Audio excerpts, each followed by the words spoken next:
Hi everyone, and welcome to my channel. Today, I'm going to be talking about a topic that I'm sure many of you are interested in, whether or not Excel and Smartsheet can work together. Before we get into the details, I want to take a moment to define what I mean by work together. In this context, I mean that the two programs can be used to share data and collaborate on projects. This can be done in a number of ways, such as using Excel as a data source for Smartsheet, or using Smartsheet to create reports from Excel data. So, can Excel and Smartsheet work together? The answer is yes. In fact, there are a number of ways to do so. In this video, I'm going to show you two different methods. Using Excel as a data source for Smartsheet.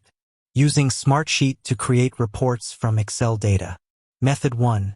Using Excel as a data source for Smartsheet.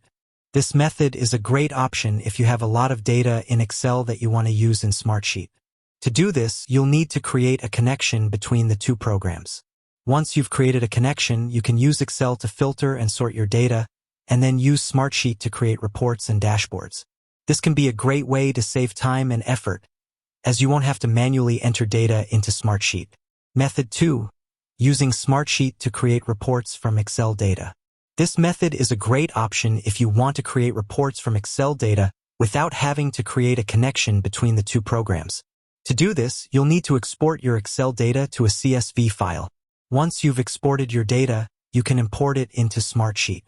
Once your data is in Smartsheet, you can use it to create reports and dashboards. Additional tips. If you're new to Smartsheet, I recommend taking some time to learn the basics of the program. There are a number of tutorials and resources available online. If you're not sure which method is right for you, I recommend experimenting with both methods to see which one you prefer. Once you've started using Excel and Smartsheet together, you'll be able to find many other ways to use the two programs to collaborate on projects.